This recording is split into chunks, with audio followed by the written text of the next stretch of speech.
Be advised that the views and opinions of the hosts and guests do not reflect those of the station.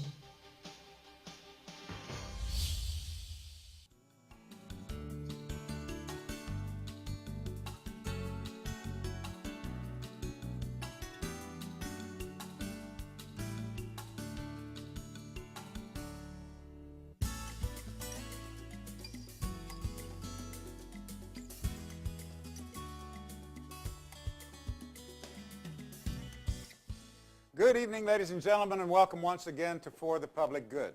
We're the show that tries to identify corporations, institutions, and individuals who are doing good and doing it well. And I'm very proud this evening to have someone who's come all the way from Japan to talk to us and to do some good right here in the Philippines. Karen Serrano, thank you so much for coming. Thank you. Golly, you know, I knew nothing about you until I was at my Christmas party in Japan, and one of my favorite employees said, "Hey, you got to meet Karen Serrano because she's been gathering up money to take back to help the people in Tacloban and other areas of the Philippines."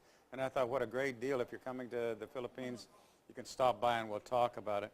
First, what are you doing in Japan, first of all? Well, I teach English at Brouhard, so Okay. I'm a very private individual, Yeah. just wanting to help basically. But I teach English at Brouhard. You're teaching English there, and how long have you been in Japan? I've been there for 7 years, over 6 years with Brouhard. Okay, and where are you from here in the Philippines? I'm from Albay, from Libon, Albay actually. Okay, and as someone who's terribly challenged with geography, tell me where that is. Okay. It's about an hour from Legazpi Airport.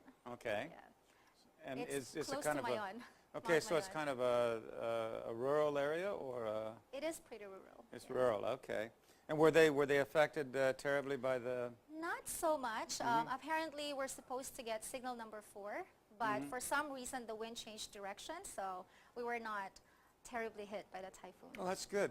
Now, how are you involved in other kind of projects for helping, or is this your first endeavor at doing something like this? To be very honest, this is my first time. Okay, Yeah.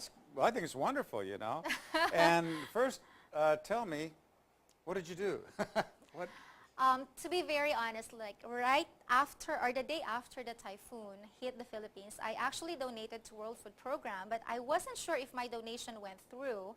So I decided to come up with or to gather donations from my circle of friends. But it was kind of hard and very challenging because it's my first time to ask for people's money. So I wasn't too comfortable doing that. So I've decided to make a Facebook account, and I call that We Care. We Care, okay. We Care, just to make sure that people feel comfortable with their donations. Okay. So they can go to the website and then see where their donations go, or if their donations were properly accounted for. So. Oh, that's great. Now, We Care is that one word, or? 2 words. It's 2 words. We Care. Space care. We Care then, right? And if anybody wanted to know something about you or whatever, they could just go up to We Care and figure out what's going on with it, or? It's probably not about me, but it's probably I what mean, my cause was about. your So cause, if they okay. want to know where their donations went or what my plan is with their money, then they can go to the website, to the Facebook account that I made, and they can check where their donations went and how I plan to distribute the goods. Now, this is a really important thing, I think, is that a lot of people want to do something, you know, and they say, okay, I got a bunch of old clothes, you know, I think I'll take them down and do something, or why don't I buy up some food and take it over. That's not really a good idea, is it? It doesn't work out so well. Geographically, it's not because it's so hard to send everything from Japan to the Philippines. So I actually pleaded for monetary donations because it's a lot easier and faster to handle. Well, you know, and that's something that everything that I read says exactly the same thing, that 90% of those things that people give never get past the port. They just don't make it because they're difficult to handle, they're difficult to ship, they're difficult to distribute, and money given directly seems to work pretty well. But we have one of the things I think that worry a lot of us when we're saying, okay, I'm going to give some money, but how do I know it's going to get there? You know? Right. And so if I'm giving money to you, how do I know that? And I trust you. How do I know that you're going to be able to find somebody trustworthy to do I that? will be personally distributing So, to relief and goods. that's why you're here in the Philippines right now, right? That's part of the reason, Mhm. yes. And well, you've got family here as well. Right. You can probably see them as well, you know. But but you're going to actually distribute not money to people, but you're going to buy food and. Yes.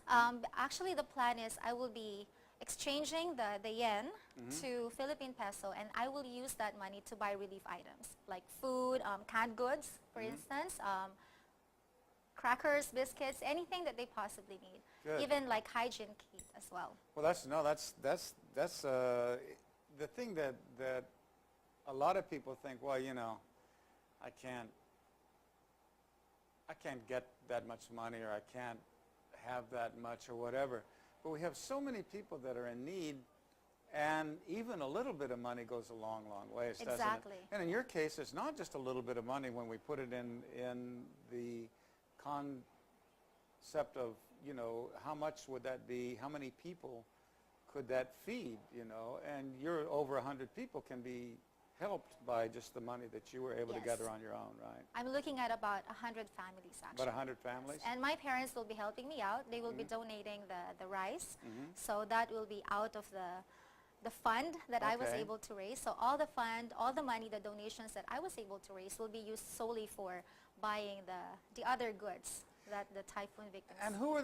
who are the people that gave? Just people in, I it's all am- people in Japan, right? Yes, they're just my friends and then friends of friends. And then one of my biggest donors is Yokohama Aihara Hospital. Oh, They okay. donated over 100,000 yen. Really? So that really helped a lot. And then the other donations came from mostly my friends. Really? Yeah. The thing that I think is interesting, and I was reading about the things that all of the different countries really came together and helped the Philippines in this particular case. And I was surprised to find, I think over 1,000 Japanese actually came to the Philippines to help out right in the cleanup and things like that Yes. afterwards, you know.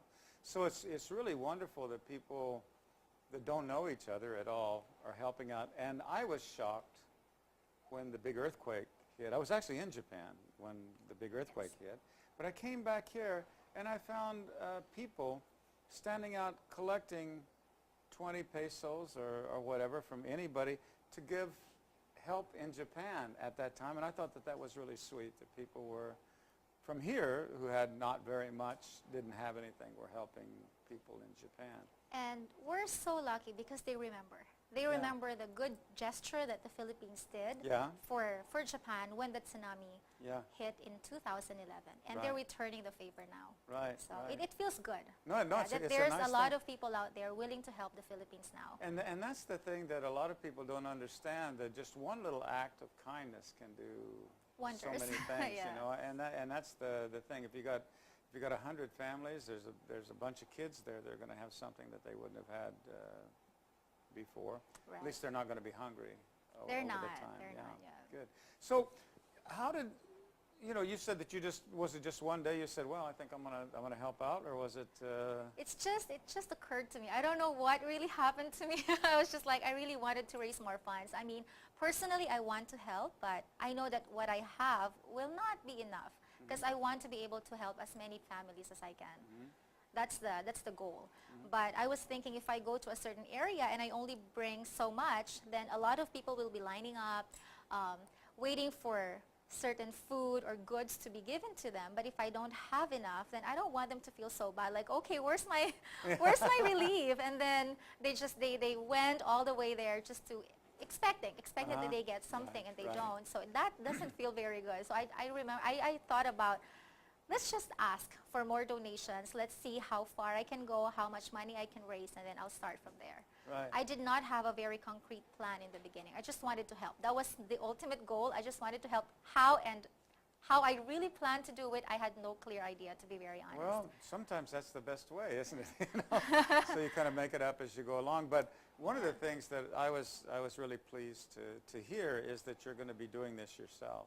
Because I think that's something that a lot of people worry about. Well, you know, so-and-so, I see this thing here, they send me $5 and will send me $5 and you'll feed 22 people, you know, for a month, which is silly, of course, you know. Right. And those things, there are so many, and especially with the latest kind of scam things that were going on with NGOs and things here, people are afraid to just give and not know where their money goes, because people would like to have good things happen.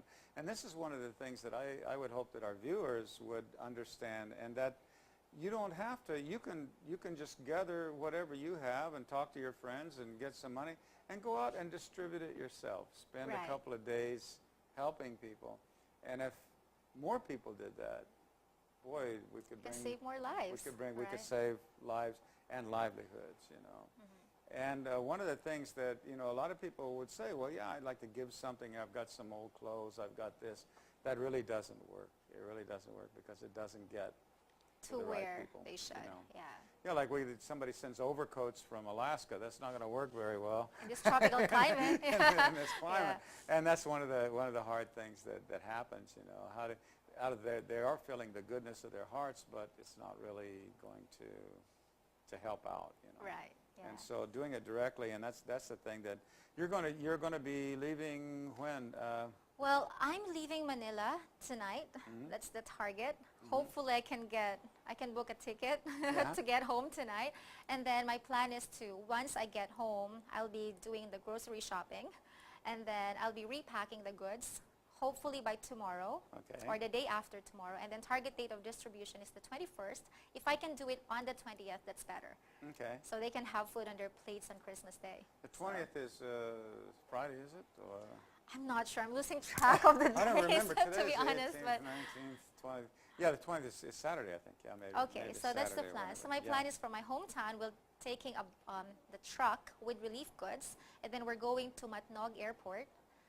It's in Sorsogon. You probably have not heard. Well, I mean, again, getting back geographically, I'm challenged, you know. But so from Matnog Airport, from Matnog Port, we're going to take the ferry to cross over to Samar, and then from there we'll take the truck again, drive to Tacloban. And you're going to go to Tacloban then? Okay, Yes. good. And so that's pretty much the center. That was where the greatest devastation happened, I guess, right? Yes, but since, I mean, the media is so focused on Tacloban, I think we're going, to be very honest, I don't know the area very well. I haven't been there. But the plan is to go about an hour from the main city, which is equally devastated. But so we're going to go there, and then we're going to extend help there. Okay, great. How many of you are going to be doing this? Well, my dad is coming with me, Well, just to good. make sure that I get home safe and sound. So he's coming with me, and then one of my brothers coming too, and then I have some volunteers that will also be coming with me. Wow, that's great. And it wasn't very hard to gather those people, was it? It's not hard. Gathering the volunteers is not hard at all. Yeah. It's the money that basically was the challenging part. And you did this out of Japan, and I think I was watching some of the things. There were lots of doctors and other people that had come, and we had the same thing in Katrina. People came from other states, drove down, and they cooked hot dogs and hamburgers, you know, for people out of the backs of their pickups and things like that. And I think those kind of things are more appreciated and are probably a lot more helpful than just giving $5 to the United Fund or something like that. It's more personal, I guess. Yeah, no, it is, you know, and it gets really out. Good. So then you're gonna come back and spend Christmas with your family, and that was the plan, really. Yeah, to spend Christmas and New Year's with the family. And then you're going back to Japan, right? I'm going back to Japan. I see. On January 6th. So you're not in Japan on any schedule or anything like that. You're planning to live there for a while, or you've got a good job. I don't have a timeline. Yeah, Originally, I only intended to stay for about 2 years or 3 years, but I liked it so much. So I've been there for over 7 years I now. went to Japan for 2 years in 1963. Oh my God! I wasn't born at that time. And so now it's 50 years later, and I still am Japan, and still Asia, you know, of course. And that's one of the things that a lot of people don't have a hard time figuring out is how. And people ask you why are you here? People don't ask you why you're in your hometown, do they? But they ask you why are you living here? Or why are you living in a different country? Yeah. And you don't always have a good answer. But I'm going to ask you anyway. What are some of the appealing things about Japan? There are so many things to love about the country. I think that, to be very honest, people are very friendly, and it's very organized. It's very systematic. People are very disciplined. You can go from point A to point B so easily. Train access is very, very good. It's very comfortable, to be honest, and it's extremely safe. I'm a woman, but I usually stay out with friends late at night, and then I can go home by myself with no worries. You Well, know, so that's something my I boy is there really now, and he said exactly the same thing, that he was just shocked by the orderliness, you know, and the clinic, and how easy it is to get around by trains and Yes. things like that. And I lived there all that time, so I kind of took all those things for granted, you know. But yeah, and the people are friendly, aren't they? And what the interesting thing is they, even if you don't speak the language, someone, when you're asking how to get somewhere, they'll take you by the hand and drag you over and Yes. take you along. Yes. But I've had the same thing here. You know, I've been lost in every city I've ever lived in. And I ride a motorcycle. And I've had motorcycle riders here when I'm trying to find a place. They say, just follow me, and they'll actually do the same thing here. So you have that kind of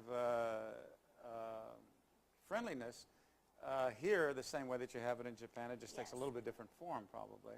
Yes. And maybe that's the reason that the two countries kind of do pretty well together these days. I you guess know? it's the Asian hospitality. No, it and is. I really maybe like so. that. Yeah. Well, I think Japanese are great hosts. They really are. They're great They are. hosts. And what's the people that were giving to you? You said there was a Japanese hospital that gave a considerable amount, Yes, right? and even Japanese friends. Some of my students also gave some donations, so that's really good too. Yeah. Yeah.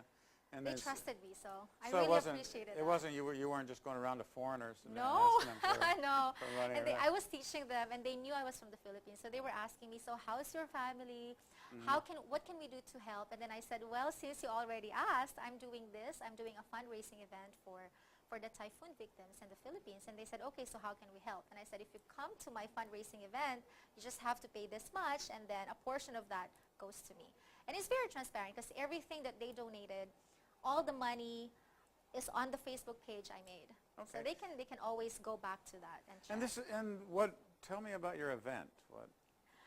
It's a very simple event. It's just like I called it Dine and Jam for a Cause, because Okay. it's a basically Filipino restaurant, so they can eat Filipino food. And then I contacted some of my friends, because they play the guitar, and I told them, hey, I'm organizing a fundraising event. Can you please support me and play? Yeah. So that's how the Dine and Jam for a Cause Did Ed happened. come over and play? He's pretty good. They you know? did. Yeah, they did. Yeah. And they invited some of their friends to help out. Okay, So well, great, It was great. a very good turnout, considering that I invited people a week and a half prior to the event. So I was only expecting about 30 people, but over 60 people came. So I was Really? extremely happy. Yeah, and Ed was one of them. Ed, yeah. Yeah. But yeah, Ed is fun to be around, and that's great. And so, I guess I don't want to be asking, you know, well, are you going to make this? Are you going to get into this idea of trying to raise funds and help the poor and help the people that need help, or is this kind of a one-off, or did it ring a bell for you, or how? Honestly, I don't know. I'll take it from how this will go. Although, of course, I think that personally, every one of us has this soft spot for those in need. I think that I think the initial reaction of people when there's someone or some families or countries that are in need, our initial reaction, I think, is to help. Sure. So, yeah. And being able to do it on a level, if you can ever get this information, that's why I think it's wonderful you can come on the show, is to show people that they don't really have to go out and do gargantuan things to do good. You can do it just on your own, on gathering people and taking kind of a chance, or getting people to take a chance on you. And that's Just one like of the what things. happened to me right now. yeah. I wasn't expecting to be here. No, I know, and The- that's the great. opportunity Let's talk a presented little bit itself. about that in the last half of the show. We're just about out of time here, but don't anybody go anywhere, because we're going to be right back. We're going to talk some more about how do you get yourself into helping some other people. Don't go away. Be right back.